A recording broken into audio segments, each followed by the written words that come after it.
bij alweer een aflevering van Cresta TV on the Bank. We zitten nog in het vroege voorjaar. Het is nog echt koud en het water staat hoog in de rivieren. Kortom, geen gemakkelijk tijdstip om een leuke sessie te beleven. Maar niet getreurd, we hebben gekozen voor een locatie aan een diep grindgat buiten de stroom. En we hopen hier vandaag toch een mooi netje vis te kunnen vangen.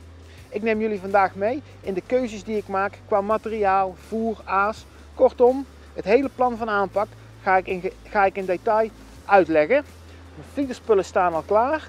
En laten we eens kijken of we vandaag een paar mooie, dikke brasems kunnen vangen. Ik ben benieuwd.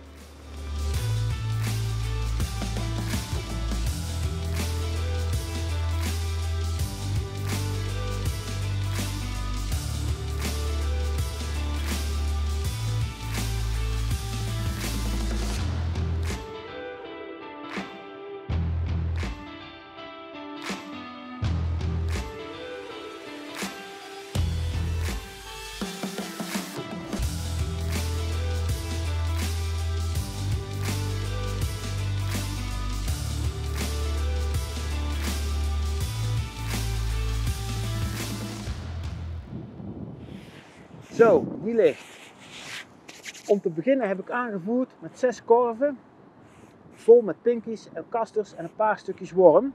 Het is een groot en diep water, dus logisch voor mij dat je met een beetje aas begint. Het kan best even duren voor de vis hier die stek gevonden hebt. Bovendien is het ook erg diep. Ik vis op zo'n 35 meter. Daar heb ik 14 tellen met een 30 gram korf. Als ik wat verder ga wordt het nog wat dieper, niet zo heel veel. Maar kom ik terug wordt het behoorlijk ondieper. Ik vis dus aan het einde van het talud over de schuine kant heen.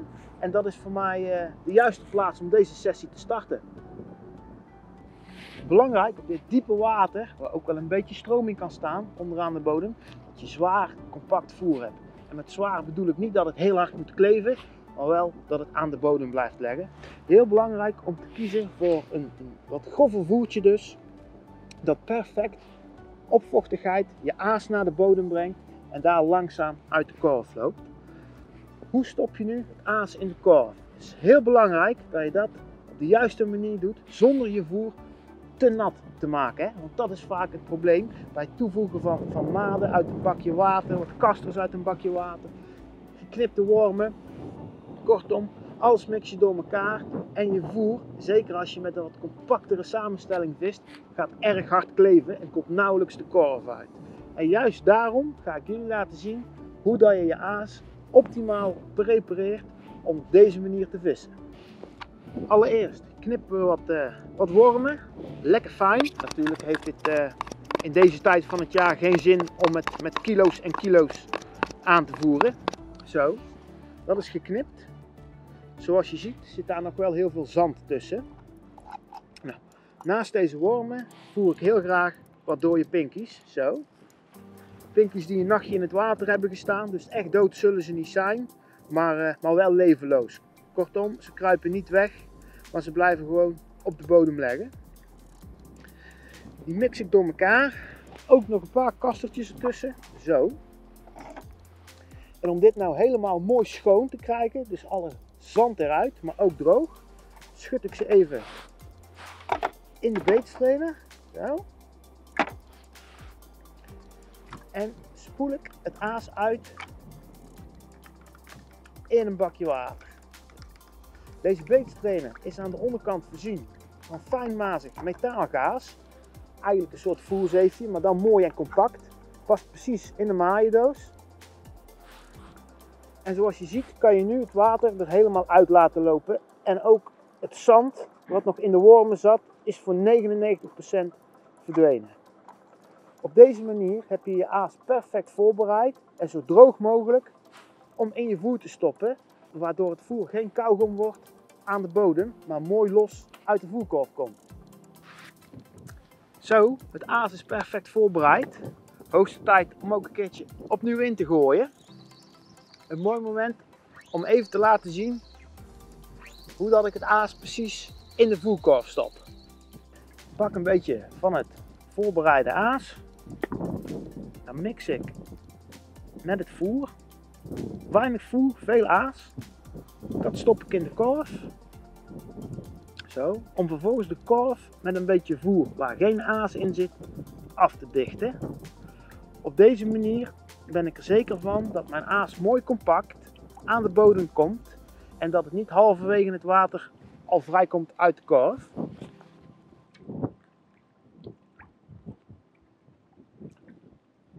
Zo.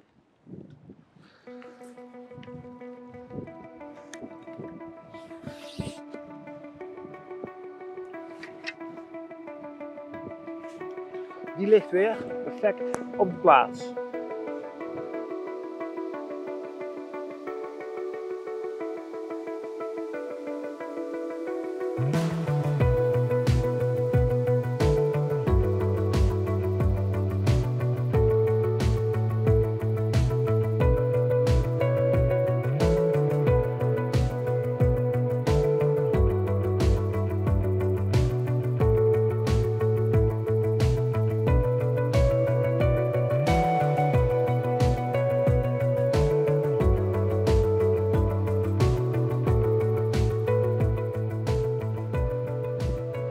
Zo, dat was even wachten hoor, op de eerste aanbeet. Er is wel een beetje geduld voor nodig. Ik kreeg eerst al een flinke tik, een liner, dacht ik. En even later liep hij mooi rond. Ik ben inmiddels gaan vissen met wormen aan de haak. Ja, dat is wel heel goed aas. Vooral als je de korf toch wel wat langer wilt laten leggen. Valt wel meer op. En deze brasem was er duidelijk weg van. Voelt als een hele mooie vis. Grote vis.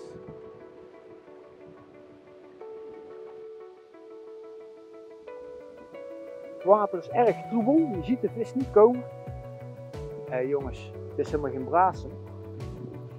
Het is gewoon zo'n droomvis.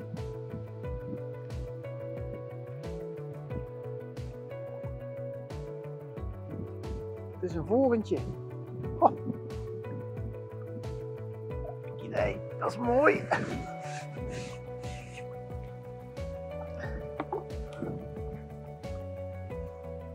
Kijk nou toch eens even.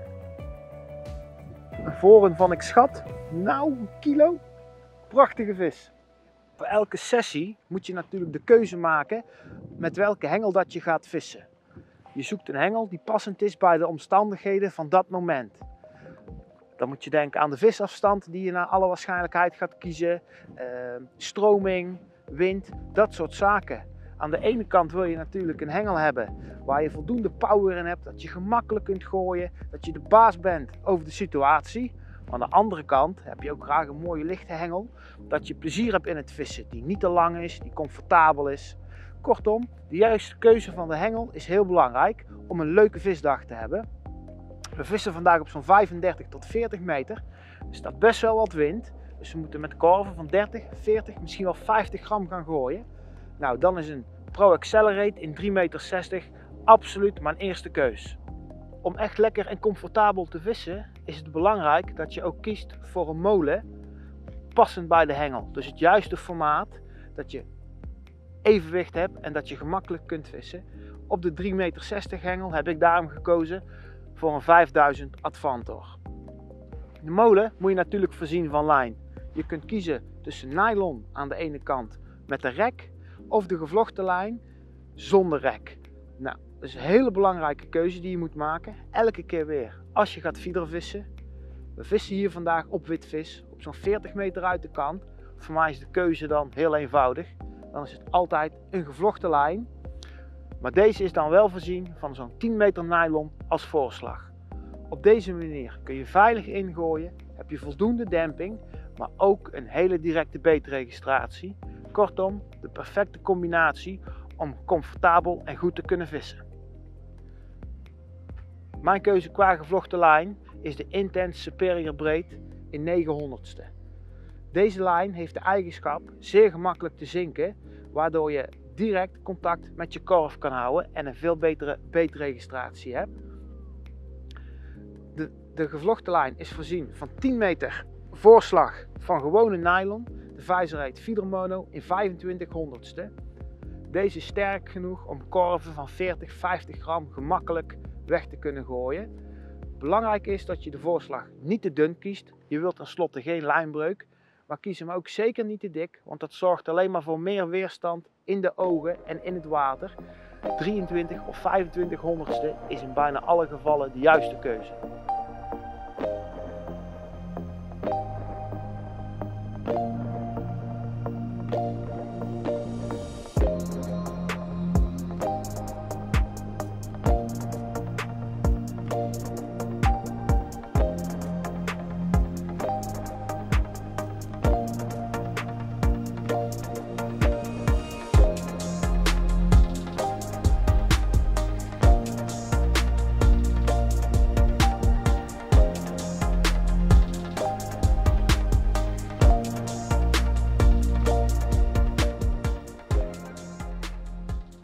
We hebben echt engelengeduld nodig om vandaag de vis over de streep te trekken.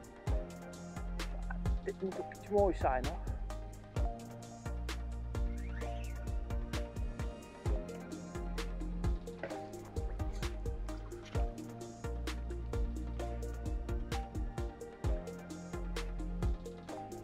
Daar is hij dan.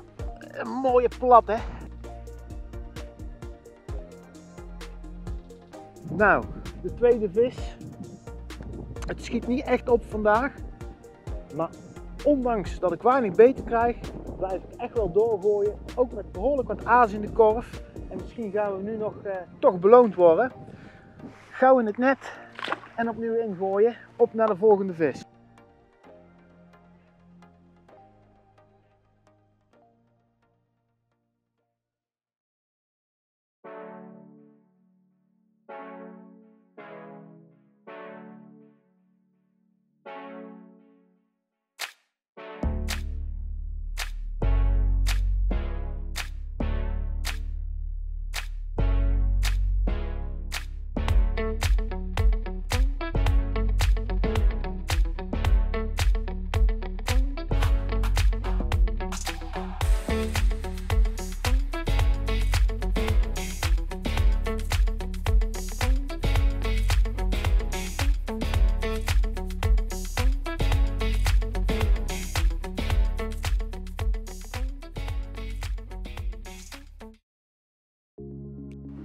Ik ben vandaag de sessie begonnen met dit korfje.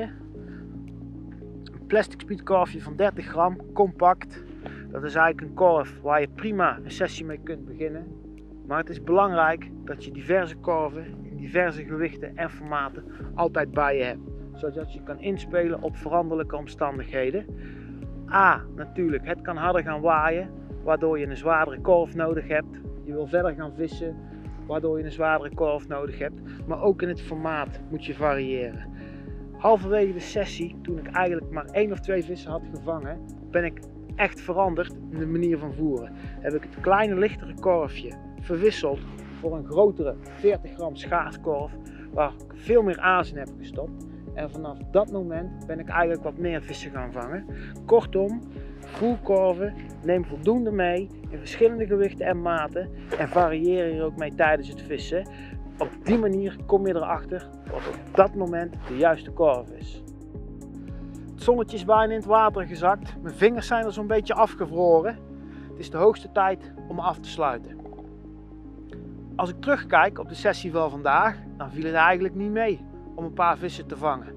Maar door vol te houden en kleine aanpassingen te doen, is het toch gelukt om de vis op de voerstek te krijgen en een aantal hele leuke vissen te vangen.